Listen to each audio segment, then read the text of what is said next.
ನಿನಗೆ ಜನ್ಮ ನೀಡಿದ ತಂದೆ ಯಮರಾಜ ಗೌಡ.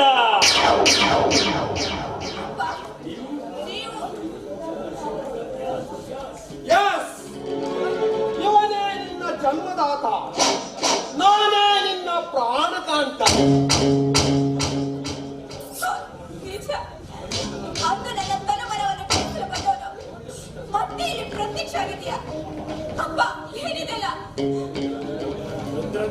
ನೋಡು, ನಮ್ಮಲ್ಲಿ ಶತ್ರುತ್ವ ಬೇಡ, ಬಿಸ್ನೆಸ್ ಕ್ಲಿಯರ್ ಆಗಿರ್ಬೇಕು. ನೋಡು, ನಿನ್ನ ಮಾಲ್ ನಿನಗೆ ಒಪ್ಪಿಸ್ತೇನೆ. 5 ಕೋಟಿ ನನ್ನ ತಟ್ ಅಂತ ಕಳಿಸಿರಲಿ, ನಿನ್ನ ಕಾರ್ಯ ನೀನು ಮುಂದುವರಿಸಲಿ. ಗೌಡ, ಇನ್ನು ಮುಂದೆ ಈ ಅಪ್ಸರ ಅಂತ ನಿನ್ನ ಮಗಳು ಈ ಕೋಟ್ಯಾಧಿಪತಿ ರುದ್ರ ತೇಜನ ಹೆಂಡತಿ.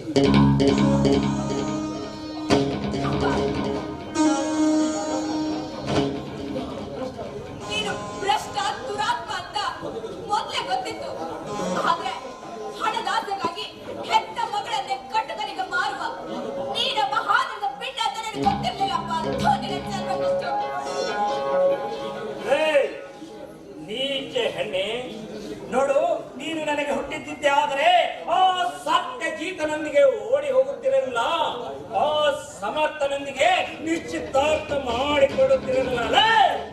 ಆ ಸಮರ್ಥ ಈಗ ಕಣ್ಣು ಕಾಣದ ಕೂಡ, ಆದರೆ ಇವನು ತೇಜ ನಿನಗೆ ದಾರಿ ತೋರಿಸುವ ಕಂಡ.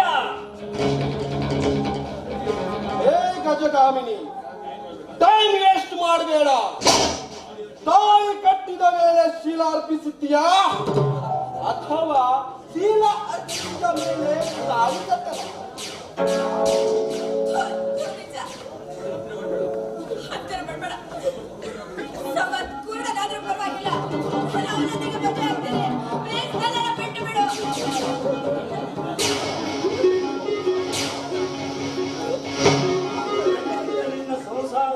ಸುಗಮವಾಗಲು ಸಾಧ್ಯವಿಲ್ಲ. ಏನ್ ನೋಡ್ತೀಯಾ?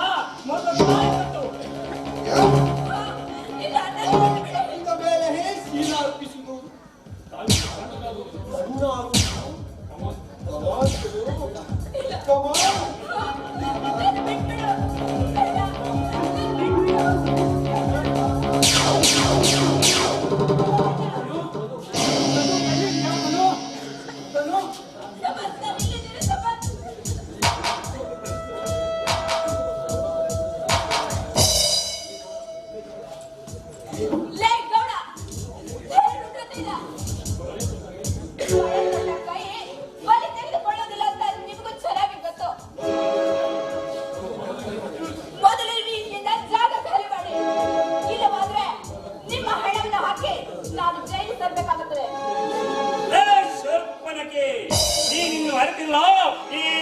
ಜನ್ಮ ಕೊಟ್ಟ ತಂದೆಯ ಈ ಗೌಡ ಕರುಣಿಸಿದರೆ ಪುರಿತಾರ, ಕೆರಳಿದರೆ ಹೆಣನ್ನಾಕರ.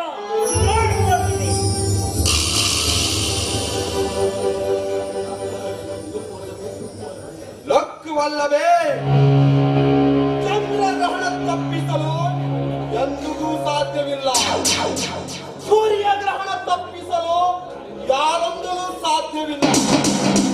ಅದೇ ರೀತಿ ನನ್ನ ನಿನ್ನ ಪ್ರಾಣಿಗ್ರಹಣ ತಪ್ಪಿಸಲು ಆ ಬ್ರಹ್ಮನಂದಲೂ ಸಾಧ್ಯವಿಲ್ಲ.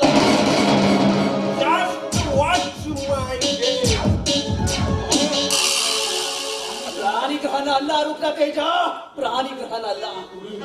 ಈ ಕುರುಡನಿಂದಲೇ ಉರುಳುವುದು ನಿಮ್ಮಿಬ್ಬರ ಹೆಣ, ನಿಮ್ಮಿಬ್ಬರ ಹೆಣ ಸೇರುವುದು ಒಂದೇ ಮಶನ. Be careful. ಪ್ರತಿ ಸಲ ನನ್ನನ್ನು ರಕ್ಷಿಸಲು ನೀವೇ ದೇವರಾಗಿ ಬರುತ್ತಿದ್ದೀರಿ. ನಿಮ್ಮ ಕೈಯಿಂದ ತಾಳಿ ಕಟ್ಟಿಸಿಕೊಂಡು ನಿಮ್ಮ ಋಣವನ್ನ ತೀರಿಸ್ತೀರಿ. ಅಯ್ಯೋ ದೇವರೇ, ಅಯ್ಯೋ ದೇವರೇ, ನಾಡಿದ್ದು ನಮ್ಮಿಬ್ಬರ ಮದುವೆ. ಆದರೆ ಈ ಕುರುಡ ಗಂಡನೊಂದಿಗೆ ಯಾವ ಸಂಸಾರದ ಸುಖ ಪಡಿವೆ ನೀನು ತನು? ಯಾವ ಸಂಸಾರದ ಸುಖ ಪಡಿವೆ? ಹಾಗೆಲ್ಲ ನುಡಿಯಬೇಡಿ ಸಬರ್.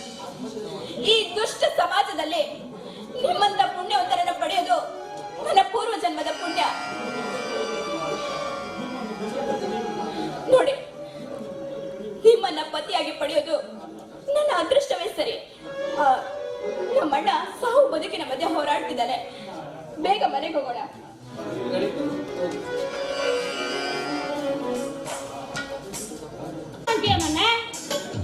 ಅರೆ ಮೇರಿ ದುಲ್ಹನ್, ಈಗ ನಾವು ಎಲ್ಲಿಗೆ ಹೋಗಲು ನಮ್ದೇ ಗೊತ್ತಾಗುತ್ತೆ.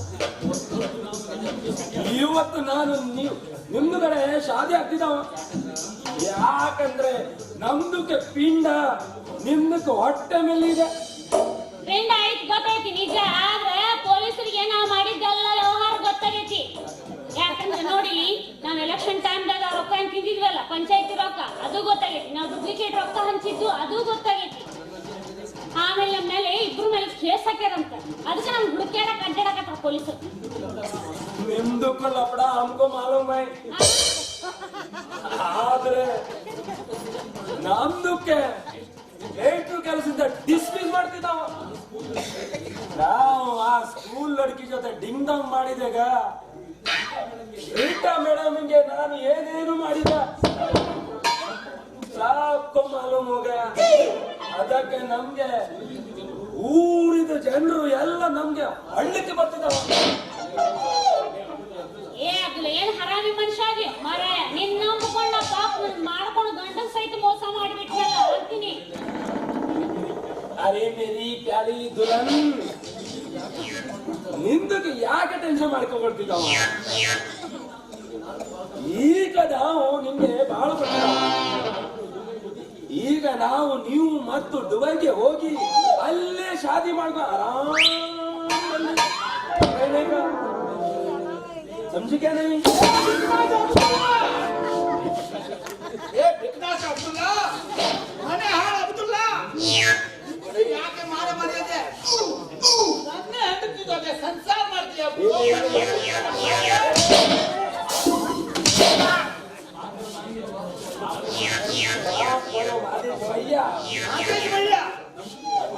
ನಮ್ದಕ್ಕೆ ಯಾಕೆ ಹೊರ್ತಿದ್ದಾವ? ಎಲ್ಲರೂ ನಮ್ದಕ್ಕೂ ಲವರ್ ತಪ್ಪಾಯ್ತು, ಇಲ್ಲ ಹೆಂಡತಿದ್ದು ತಪ್ಪಾಯ್ತು. ಮಗನೇ, ಸ್ಕೂಲ್ ಮಾಸ್ಟರ್ ಆಗಿ ಮಕ್ಕಳಿಗೆ ಪಾಠ ಹೇಗೆ ಬಿಟ್ಟು ಬೇರೆಯವ್ರ ಹೆಂಡತಿ ಮೇಲೆ ಕಣ್ಣು ಹಾಕ್ಕೊಂಡು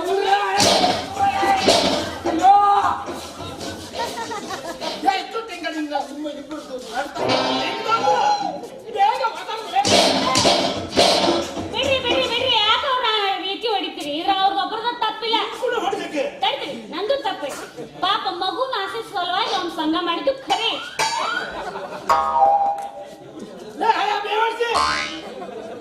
ನನಗೆ ಇನ್ನು 2 ವರ್ಷ ಟೈಮ್ ಕೊಟ್ಟರೆ ನಾನು ಹಗಲು ರಾತ್ರಿ ಪ್ರಯತ್ನ ಮಾಡಿ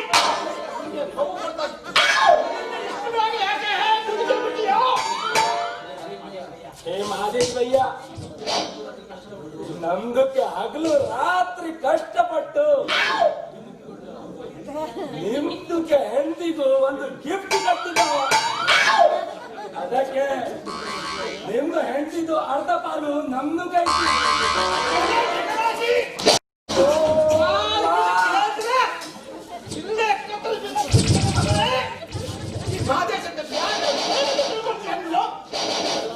ಅರೇ ಅಲ್ಲ, ನಮ್ದು ಪೊಲೀಸ್ ಬರ್ತಿದ್ದಾವ. ನಿಮ್ಮನ್ನ ಹಾಳಾಗ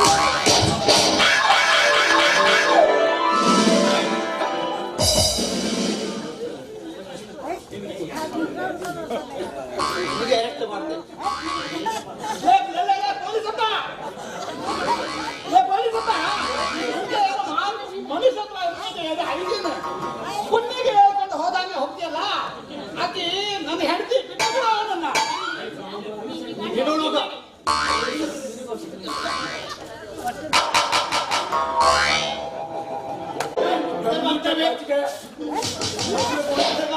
ಸರ್ ಏನ್ ಮಾಡ್ತೀನಿ ಇವಾಗ?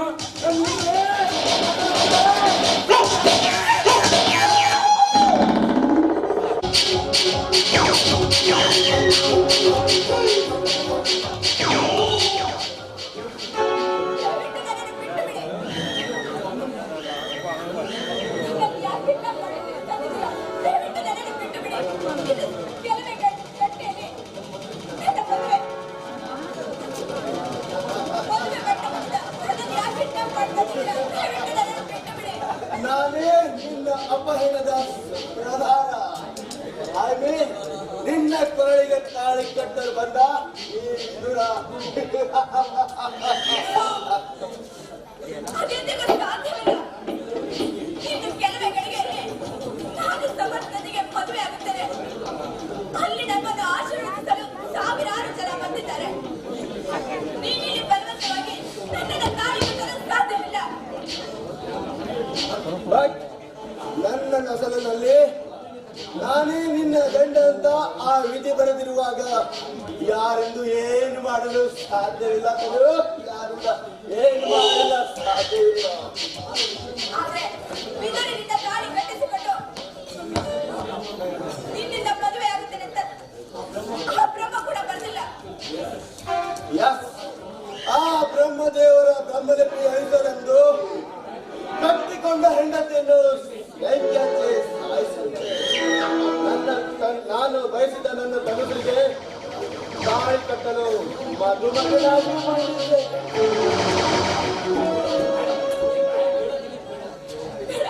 ಬೇಡ ದಿಗಂತರ. ಧೈರ್ಯ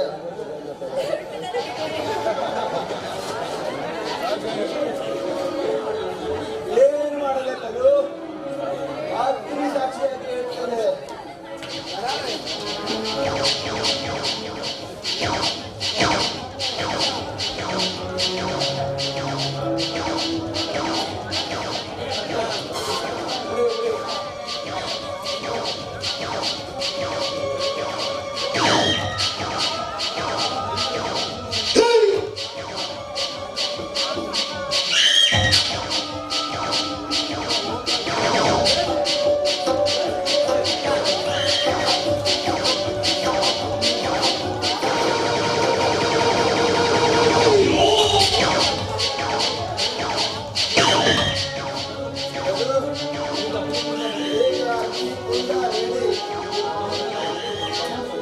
ಕಮಾನ್ ತನು, ಕಮಾನ್.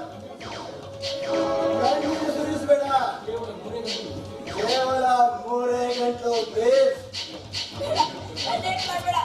ನಾನು ಕೈ ಮುಗಿತೇನೆ. ಏಯ್, ನನ್ನನ್ನು ಯಾರಾದ್ರೂ ಹಠ ಮಾಡಬೇಡ. ನೀನು ನನ್ನವಳಾಗಬೇಕೆಂದು ಆ ಸಮರ್ಥನ ಕಣ್ಣು ಬಿಟ್ಟುಬಿಟ್ಟೆ. ಅವನಿಗೆ ಕುರುಡನಾಗಿ ಮಾಡಿದ್ದೆ ನಾನೇ. ನಾನು ನಿನ್ನೊಂದಿಗೆ ಸಂಸಾರ ಮಾಡುತ್ತೇನೆ. ಈ ಮದುವೆ ತಪ್ಪಿಸಲು ಯಾರೆಂದು ಸಾಧ್ಯವಿಲ್ಲ. ಏಯ್, ಏನ್ ನೋಡ್ತೀರೋ ಅಕ್ಷತಾರ್ದು?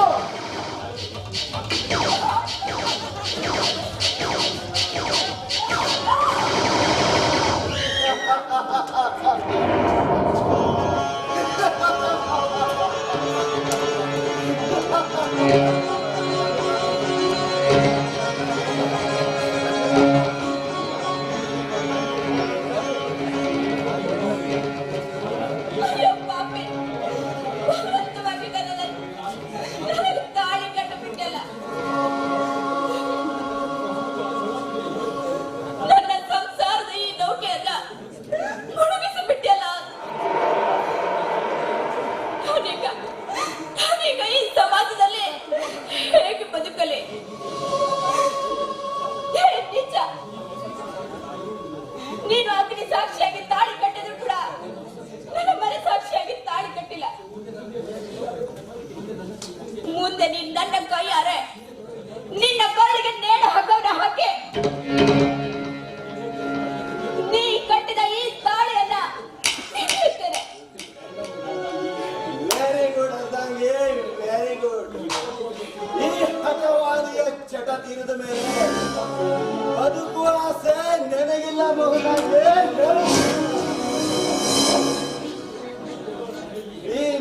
ನೀ ನಿನ್ನ ಪುಟಿಯುತ್ತಿರುವ ಹೆಂಡತಿಯ ಮೈಮಾಟವನ್ನು ಪದೇ ಪದೇ ಭೋಗಿಸುವುದೇ ನನ್ನ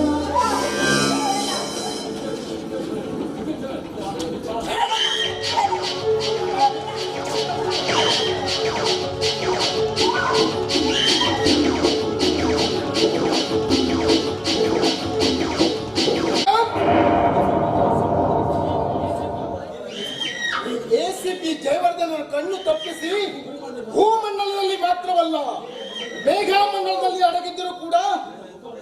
ನಿನ್ನ ಮುಖಮಂಡಲಕ್ಕೊಂದು ಗತಿ ತೋರಿಸ್ತೀನಿ. ಓ ಮೈ ಗಾಡ್, ಇಲ್ಲಿ ಬಾಟ್ಲಿ ಹಾಗೂ ಪರೀಕ್ಷೆ ಬಿದ್ದಿದೆ. ಮಿಸ್ಟರ್ ದಿಗಾಂತ್, ತನ್ನುಶ್ರೀಯನ್ನು ಎಲ್ಲಿ ಬಚ್ಚಿಟ್ಟಿದ್ದೀಯಾ?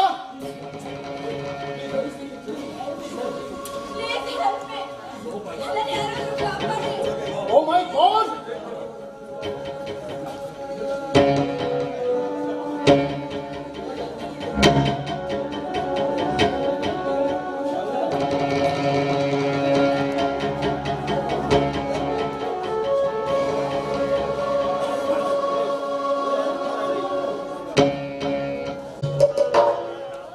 ಇವನಿಗೆ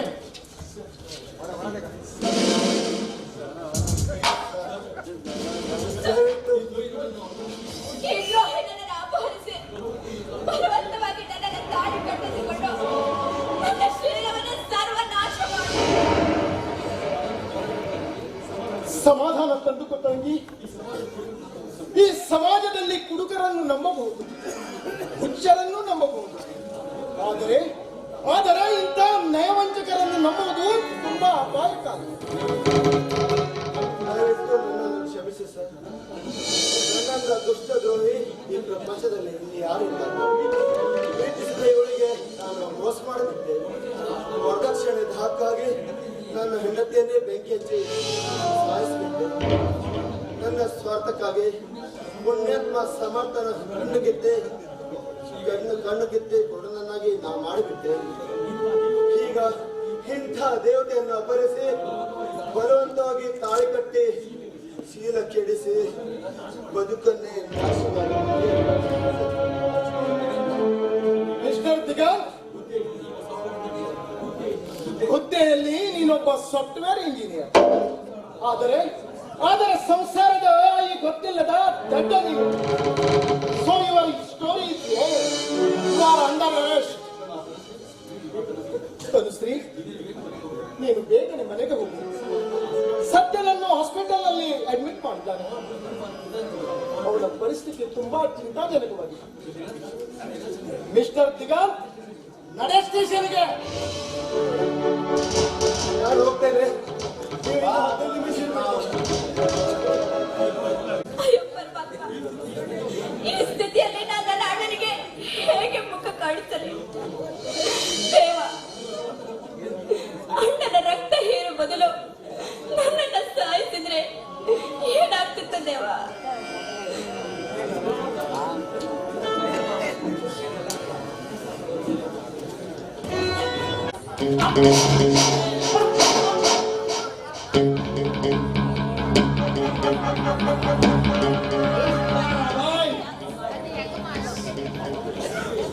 ಎಷ್ಟು ಧೈರ್ಯ ನಿನಗೆ ನನ್ನ ವಿರುದ್ಧ ಕೋರ್ಟ್ನಲ್ಲಿ ವಾದ ಮಾಡಲು? ಈಗ ನೀನು ಫಿನಿಶ್, ನಿನ್ನ ಡಿಗ್ರಿಯು ಫಿನಿಶ್. ನನ್ನ ಅಪ್ಪನ ವಿರುದ್ಧವೇ ಕೋರ್ಟ್ನಲ್ಲಿ ವಾದ ಮಾಡಿದ ಮನುಷ್ಯನಾದ ನಿನ್ನಂತ ದುಷ್ಟ ಪಾತಕಿಗಳಿಗೆ ಈ ಪುಣ್ಯ ಭೂಮಿಯಲ್ಲಿ ಇದ್ದರೇನು ಪ್ರಯೋಜನ? ಏ ಬಚ್ಚ, ಈ ಶ್ರೀಮಂತ ಎದುರು ವಾದ ಮಾಡಿದ ಜನಾಕ್ಷು ವಕೀಲ್ ಡ್ರೈವರು ನನ್ನ ರಿವೈವರ್ಗೆ ತುತ್ತಾಗಿದ್ದಾರೆ. ಮುಂದಿನ ಸರದಿ ನಿನ್ನದು. ಏ ಮಂಡುಕ, ಈ ಅಭಯನಿಗೆ ಯಾವ ಭಯನೂ ಇಲ್ಲ. ನೀ ಸೇರಿಟ್ಟ ಪವನಾಶದಿಂದಲೇ ನಿನ್ನ ಪರ್ಯವಾಸನ. ಪವನಾಶಯ? ಹಸಿದ ಗಿಡುಗಳ ಮುಂದೆ ಪವನಾಶದ ಆಟ ಏನು ನಡೆಯಲಾರದು ಕಂದ. ಮಿಸ್ಟರ್ ಅಭಯ್, ನೀನು ತಾಳಿ ಕಟ್ಟಿದ ಹೆಂಡತಿ ಯಾಮಿನಿ ನನ್ನ ಪ್ರಿಯಸಿ ಅಥವಾ ನನ್ನ ಸುತ್ರದ ಗೊಂಬೆ? ಇದು ಸುಳ್ಳು. ನಿನ್ನನಿಗೆ ಫಿನಿಶ್ ಮಾಡಿದರೆ ನಿನ್ನ ಆಸ್ತಿ ನನ್ನ ಕಡೆಗೆ. ನೀನು ಹರಡಲು ರೆಡಿಯಾಗಿ ನರ್ಕದ ಕಡೆಗೆ.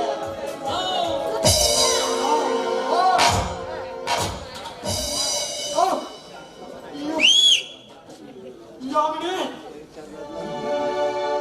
ನೀನು ಅನ್ನೋ ಸ್ವಾರ್ಥಕ್ಕೋಸ್ಕರ ನಾನು ತಪ್ಪು ದಾರಿಯಲ್ಲಿ ಹೋಗ್ಬಿಟ್ಟೆ. ನೋಡು, ಐಷಾರಾಮಿ ಜೀವನ ನಡೆಸಬೇಕು ನಾನು ಗೌಡನ ಮನೆ ಸೊಸೆಯಾಗಿ ಬಂದೆ. ಆದ್ರೆ ನಾನ್ ಸಂತೋಷಕ್ಕೆ ದ್ರೋಹ ಬಗೆಬೇಕು ಅಂತಂದ್ರು ಅವ್ನು ನನ್ ಕೊಟ್ಟಿದ್ದ ತಾಳಿ ಮಾತ್ರ ನನ್ನಿಂದ ಬಿಚ್ಚೋಕಾಗ್ಲೇ ಇಲ್ಲ. ಆದ್ರೆ ಈ ಗೌಡ ನನ್ನ ತಂದೆನ ಸಾಯಿಸಕ್ಕೋಸ್ಕರ ಈ ಗೌಡನ ಸರ್ವಾಸ್ತಿಯನ್ನ ಹೊಡಿಬೇಕು ಅಂತ ನಾನ್ ಸಂಚು ಮಾಡ್ತಾ ಬಂದೆ. ಆದ್ರೆ ಈಗ ನೀನ್ ಬದುಕುಳಿಯೋದು ನನ್ಗಿಷ್ಟ ಇಲ್ಲ. ನೀನ್ ಸಾಯ್ಬೇಕು ಅಂತ ತೇಜ, ನೀನ್ ಸಾಯ್ಬೇಕು, ನೀನ್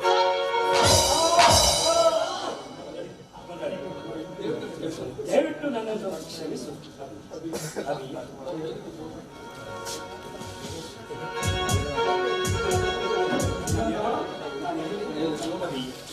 ದಯವಿಟ್ಟು ನನ್ನನ್ನು ನಿನ್ನ ಹೆತ್ತ ತಾಯಿಯನ್ನೇ ನಾನು ಸಾಯಿಸಿಬಿಟ್ಟೆ. ಐಶ್ವರ್ಯದ ಮದದಿಂದ ನನ್ನ ತಂಗಿಯನ್ನು ಹೆತ್ತ ಮಕ್ಕಳನ್ನ ಮನೆಯಿಂದ ದೂರ ಹಾಕಿದ. ನಾನು ನಿನ್ನ ಹೆಂಡತಿ ಆಗೋದಕ್ಕೆ ಖಂಡಿತವಾಗಿ ಯೋಗ್ಯ ಅಲ್ಲ. ನೋಡಿ, ಮಾವ ಅಂದ ನೋಡ್ದೇನೆ, ನಿಮ್ಮನ್ನ ನೋಡ್ದೇನೆ ನನ್ನ ಭಾವನ ಎಲ್ಲ ನಾನು ಕೆಟ್ಟ ರೀತಿಯಿಂದ ನೋಡ್ಕೊಂಡ್ಬಿಟ್ಟೆ. ದಯವಿಟ್ಟು ನನ್ನ ಕ್ಷಮಿಸಿ. ನಾನು ಮಾಡಿದ ತಪ್ಪಿಗೆ ನಾನು ಶಿಕ್ಷೆ ಹಂಚ್ಕೊಳ್ತೀನಿ. ಈ ಚಾಕುವಿಂದ ನಾನು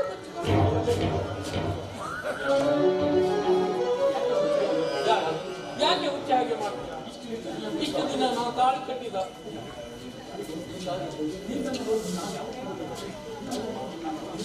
ನಿನ್ನನ್ನು ಮಾತ್ರ ನಾವು ಯಾವತ್ತೂ ದೂರ ಮಾಡಲ್ಲ.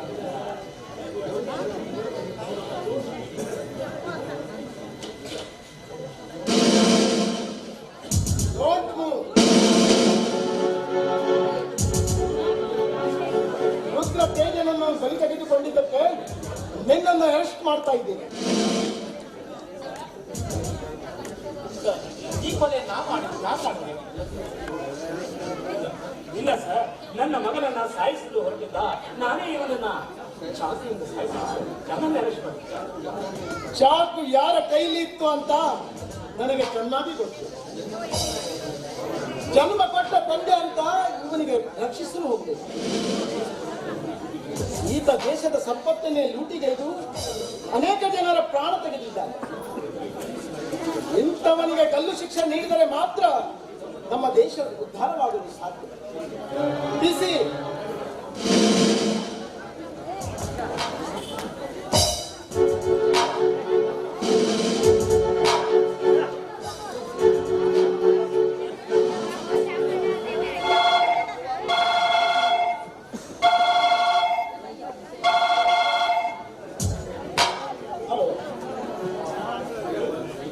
ಹಲೋ. ಹಾ, ಹೇಳ್ತಾನೆ ಶ್ರೀ, ಹಾಗೆಲ್ಲ ಮಾಡಬೇಡಿದ್ದನು. ಹಲೋ ಹಲೋ, ಓ ಮೈ ಗಾಡ್, ಅಪಾಯ್ ತಮಸ್ಸೆ ವಿಷ ತೆಗೆದುಕೊಳ್ಳಲು ತೀರ್ಮಾನಿಸಿದ್ದಾರೆ. ಅಯ್ಯೋ ದೇವರೇ, ನಡೆಯಿರಿ ಹಾಗೆ. ನಡೀಬೇಡ. ಹಲೋ ಹಲೋ, ಅಯ್ಯೋ,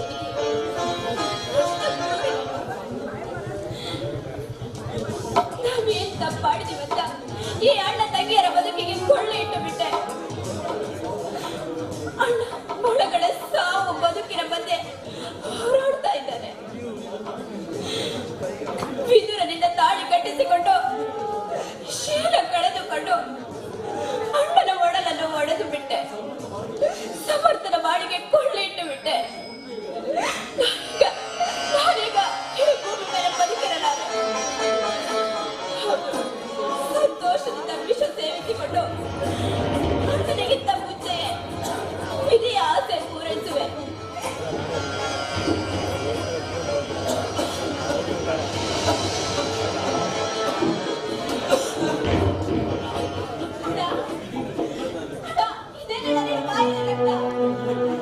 ತಂಗಿ, ನನ್ನ ಕಥೆ ಮುಗಿಯಿತು.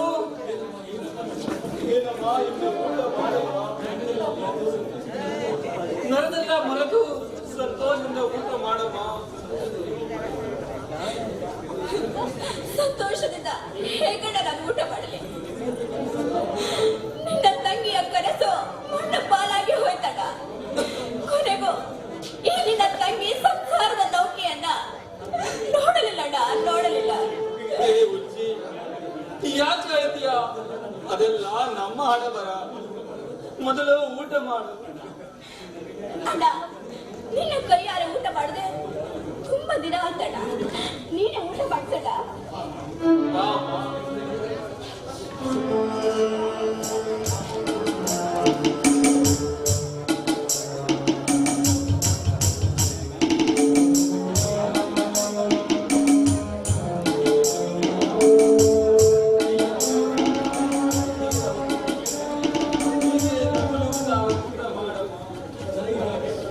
ನನಗೆ ಈಗ ಬದುಕುವ ಶಕ್ತಿ ಇಲ್ಲಮ್ಮ, ನನಗೆ ಈಗ ಬದುಕುವ ಶಕ್ತಿ ಇಲ್ಲಮ್ಮ. ನನ್ನ ಕ್ಷಮಿಸು.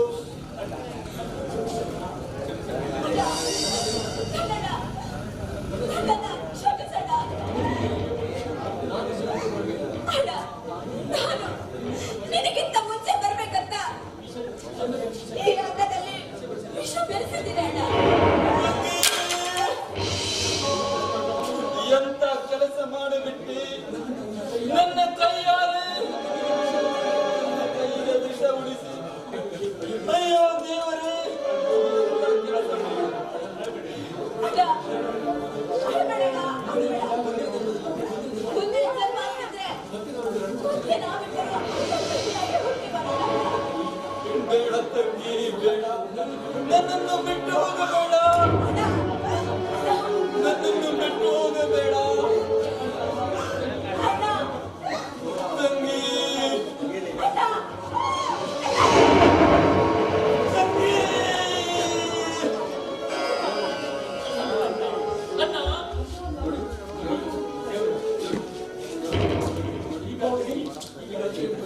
ಈಗ ಹತ್ತರೆ ಏನು ಪ್ರಯೋಜನವಿಲ್ಲ. ಸತ್ಯ ಏನು ಹೇಳ್ತಿಲ್ಲಿ? ನೀವೆಲ್ಲ ಯಾಕೆ ಹೇಳ್ತಾ ಇದ್ದೀರಾ? ಸಮಂತ ಸತ್ತಣ್ಣ ಮತ್ತು ನನ್ನ ಬಿಟ್ಟು ಹೋಗಿದಲ್ಲಪ್ಪ. ಅಯ್ಯೋ ದೇವರೇ, ಅಯ್ಯೋ ದೇವರೇ, ಈ ಕುರುಡನಿಗೆ ಆಸರೆಯಾದ ಇಬ್ಬರನ್ನು ಕರೆದುಕೊಂಡು ಹೋಗಿದೆಯಾ?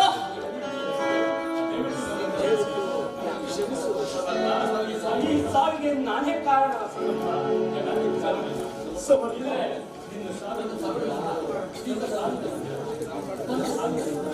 ತಮ್ಮ ಸಾವಿನ ನಂತರ ತಮ್ಮೆರಡೂ ಕಣ್ಣುಗಳನ್ನು ನಿನಗೆ ನೀಡಬೇಕೆಂದು ಮರಣ ಪತ್ರದಲ್ಲಿ ಬರೆದಿಟ್ಟು ವಿಷ ತಿಂದು ಪ್ರಾಣ ಬಿಟ್ಟಿದ್ದಾಳೆ ಅನಿಸುತ್ತದೆ. ನನ್ನ ಮಗಳ ಕಣ್ಣು ಜೀವನದಲ್ಲಿ ಜೀವಂತವಾಗಿರಬೇಕು. ಅಲ್ಲೇ ಅವರೇ ನನ್ನ ಮನಸ್ಸಿಗೆ ಸಂತೋಷ.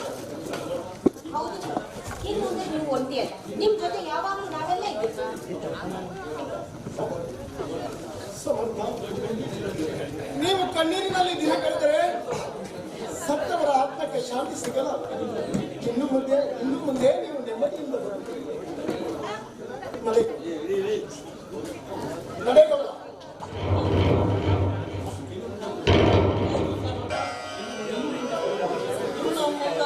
ಬದುಕುವ ಶಕ್ತಿ ಆ ಭಗವಂತ ಕೊಡ್ಲಿ.